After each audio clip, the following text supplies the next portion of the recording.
WrestleMania 40 Behind the Curtain was a special that the WWE produced 2 years ago, and it really predated WWE Unreal.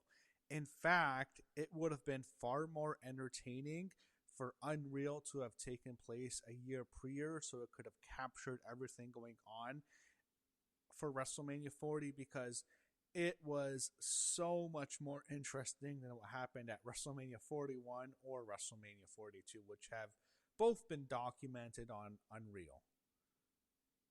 I guarantee you the views on Netflix would be much higher if it covered WrestleMania 40. But, these last two WrestleManias have really sucked. 2 years ago, WrestleMania was spectacular. I think WrestleMania 40 is one of the greatest WrestleManias of all time. I think it's like a top three WrestleMania. You can make a case it's the best because of how well it was produced and how night one set up night two and how everything came together. It was a spectacular event. And it's just disappointing because they reached all-time highs with WrestleMania 40. And I thought the year before WrestleMania 39 was a tremendous show as well. But then you go from 39 and 40, then you go to 41 and 42, which have both been shit WrestleManias, if you ask me. So man, it's too bad. It goes back to show you how much 2 years ago WWE was so much hotter. 2.5 years ago, to be exact, like they were red hot. Now it's like it's boring, it's dull, but it's lethargic. The show, anyways. I just think it would have been a lot more interesting had an Unreal been released on this. This predated Unreal. In many ways, you can say Unreal was greenlit because of this special that they aired on YouTube. So Cody Rhodes was heavily featured on this special. They show Cody losing to Roman at WrestleMania 39, and then Roman and Cody was the initial plan coming out of that show for an entire year, but they also had, I guess, an exemption if The Rock were to come back, because when it's The Rock, they've been wanting to do Rock against Roman Reigns for several years at that point. They first talked about it back when The Rock helped Roman Reigns at the Royal Rumble in Philadelphia, ironically, when he got booed. I mean, they've wanted to do that match for many years now. They finally had the chance. It's just it would coincide with Cody and his story, so it was just the timing was off. And then The Rock would talk about his relationship with Nick Khan and LRMania. They showed The Rock showing up on SmackDown in in Denver in October of 2023. That was very memorable. I remember watching that. And it's funny how he's just totally disappeared now because he was so affiliated with the WWE for a long time. When he first signed, got on the board, and like for a whole year he made appearances. Remember, he was all over the product going into WrestleMania 40, but he made appearances after that too. He appeared at Bad Blood that year when he out of nowhere. Why did The Rock come at Bad Blood last year in 2024? Like, why did he show up 2 years ago? I still don't understand. And then the Elimination Chamber thing with Cody. So The Rock was still making appearances, but like it's been radio silence with him in WWE since then. And then we go to Cody Rhodes at the Royal Rumble 2.5 years ago in 2024 in Tampa Bay at Tropicana Field when Triple H tells him that Rock and Roman will happen at WrestleMania that year. And it was just such a bullshit move by The Rock. Cody was obviously very disappointed.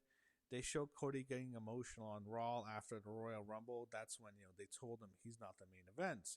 And then they do the Seth Rollins promo, which absolutely sucked. I hated that. And then they have the SmackDown disaster in Alabama when Cody just willingly gives up the spot that he earned at WrestleMania to The Rock. Fucking bullshit. Absolute garbage. I know Brian Gewirtz was complaining about Cody looking like someone shot his dog, and he was supposed to say, go get him, Rock. Okay, why is he giving his spot up to The Rock? How does that make any fucking sense in the world? Why is he just going to willingly give up his spot? That's going to help. For what? For what reason? I just, oh God, it pisses me off to this day. Who thought this would be a good idea?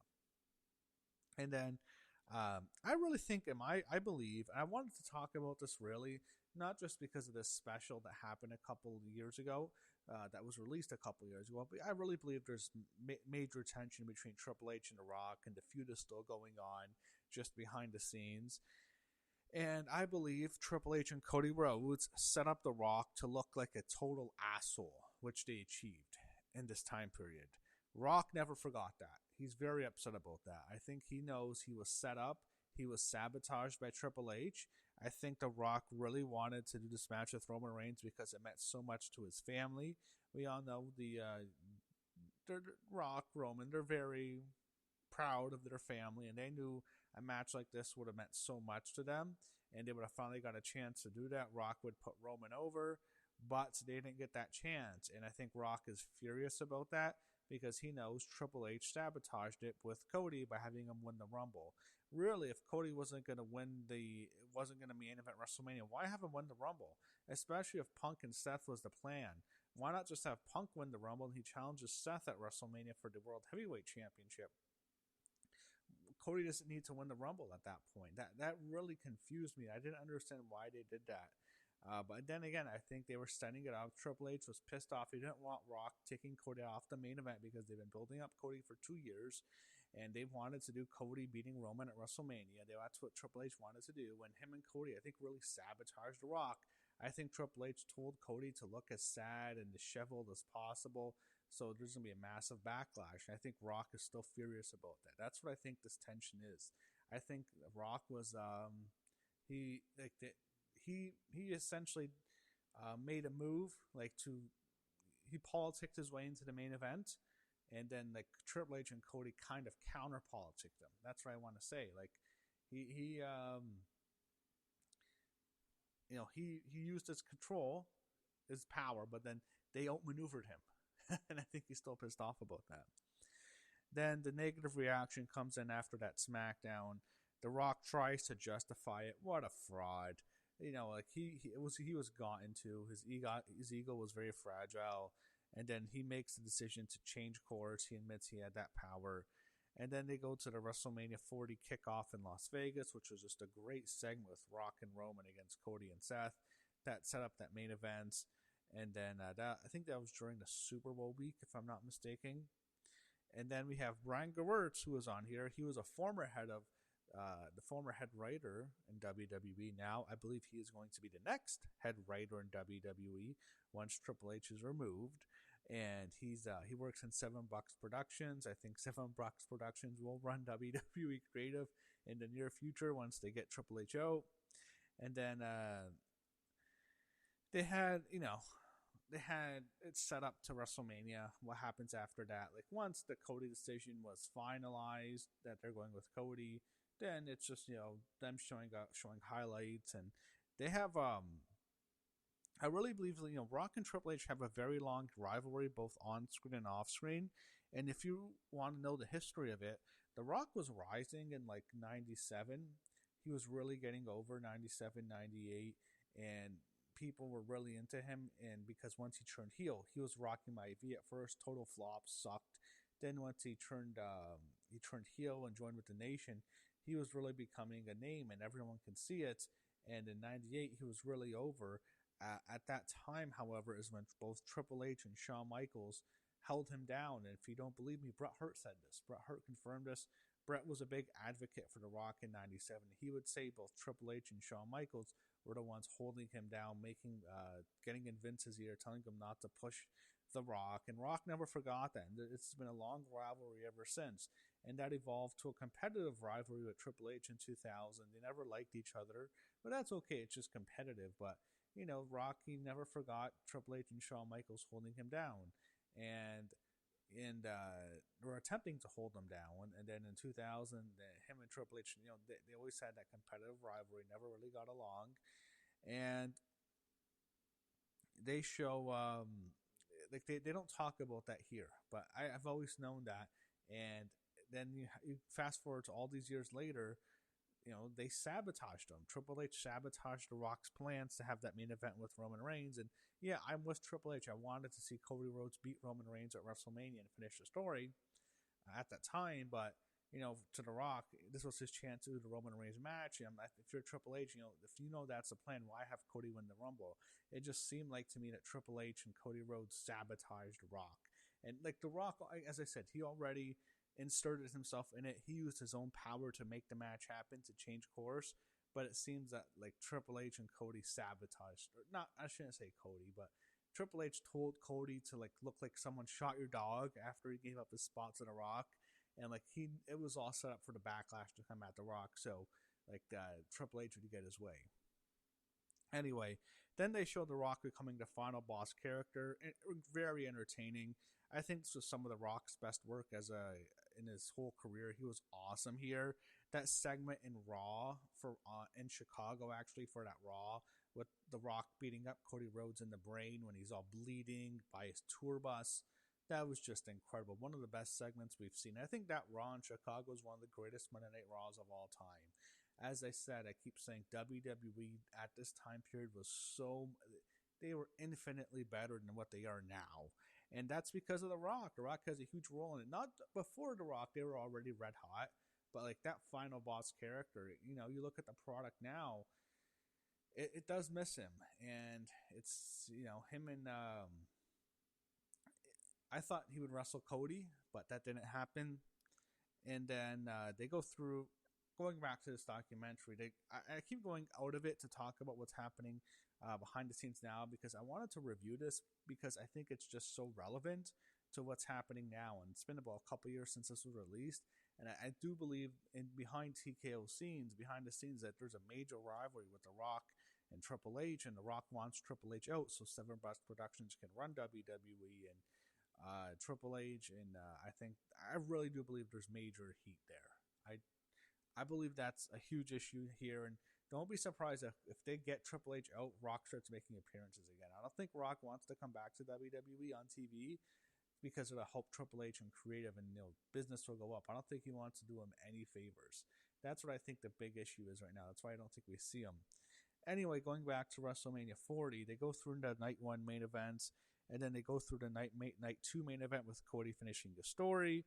And then they show highlights on Raw the night after WrestleMania of The Rock telling Cody Rhodes that our story is just beginning.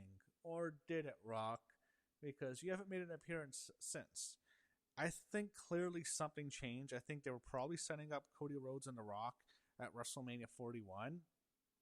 But then everything changed and became Cody Rhodes and John Cena. The Rock was still involved till he pulled himself out. And, people were pissed off at Rock last year for WrestleMania. Yeah. It's a whole mess. I don't know why he didn't show up to WrestleMania 41. It didn't make any sense to me. He's saying he told Cody and he told John Cena, it's on you now, and then him and Travis Scott pull out. But the whole thing was set up to be Rock and Travis Scott with John Cena. And I think there's more tension with Triple H and The Rock, because Triple H probably thought they had The Rock going into WrestleMania last year, and then he didn't. He pulls out at the last second. It seems like he's going to be a big part of it, and then he tells them no, that, yeah, I think you guys got this now. And John Cena has given interviews where it was a surprise to them. Like, they were expecting to have The Rock. That's why one of the biggest reasons the John Cena heel turn failed was because they thought The Rock was going to be part of it, and Cena selling his soul to The Rock when Cody wouldn't. And then after that whole fiasco, everyone was pissed off at The Rock. He went on the Pat McAfee show to do damage control, to deal with all the backlash. And since then, he really hasn't talked about WWE at all. He's been totally radio silent on WWE. You'd be shocked to know that he's the board of the directors on TKO, because he has had nothing to do with them since then. And it speaks volumes to me. I don't believe we're going to get The Rock and Roman Reigns at WrestleMania 43. I think there's major tension there with Triple H and The Rock. I think Rock wants him out. I think Triple H sees The Rock as his enemy, and I believe that the feud that's probably the biggest feud right now is Team Hunter against Team Rock. I think that's the biggest feud right now. And this behind the curtain documentary that WWE produced, I think it was just it was designed to make both Triple H and Rock look good. But I think for Rock, it was just damage control. Him, talking about, he wanted to protect his image. So I didn't think Rock came off too well here, to be honest, because I think he was almost being disingenuous, because he's talking about how much he cares about the fans, and like, why did you insert yourself in the first place with this shit? So it annoys me. Anyways, I think this documentary's all right. I think I still think, even though it's not as well produced. It was much more entertaining than Unreal ever was. I think it's a better version of Unreal, and this is only like one episode of Unreal. It's length. If this could have easily been a whole season, just getting into the weeds on this, it would have been a lot more entertaining than anything we got in the 3 seasons of Unreal. So that was it, and I'll just say this again. I think Triple H eventually is going to be removed from his role as COO in WWE, Chief Operating Officer. I think eventually, or not Chief Content, CCO, Chief Content Officer. I think eventually he's going to be out, and I think the Seven Bruts Productions will take over, and it'll be Ryan Gewirtz as the lead writer again. But I wanted to talk about this, not just what this documentary they produced, but the issues with Rock and Triple H, which I think it's obvious are very real. And again, I don't expect to see Rock back until Triple H is gone. I don't think he wants to do him any favors. And I don't expect Rock at WrestleMania 43 next year. It's probably be Roman Reigns and Obafemi in the main events unless there's an injury. And I felt like talking about this because I've really thought about it. And when you think about The Rock, why is he not on TV? Why does he have nothing to do with the product anymore? He's on the board. He's on the TKO board. And yet we never see him anymore. He's just completely vanished from TV. And I know he's busy. His movies didn't do too well. Moana flopped, but still, you just expect to see him. And the fact that he's not there, I think it speaks volumes. And I'll say it again. The biggest feud in wrestling right now is behind the scenes in TKO, Dwayne Johnson versus Paul Levesque. That's become the biggest feud. The rivalry is behind the scenes now. That's the biggest rivalry. It's not Rock against Triple H in 2000 having a great rivalry. It's more so the biggest rivalry is behind the scenes. It's Paul versus Dwayne, and that's what's going on right now. And I think watching this documentary again, and looking back on it, you can see the issues there and how this led to the situation where we are now. So it was still interesting looking back on it, but there's big problems with TKO, and I think eventually we're going to see someone. It might be Rock. Maybe Rock leaves. Maybe he leaves. He's no longer on the board. He might just pull out of it, but I think it's more likely that Triple H will no longer be the head of creative, and I think we'll eventually see Brian Gewirtz become lead writer again. That's my opinion on it, and yeah, there's trouble in TKO.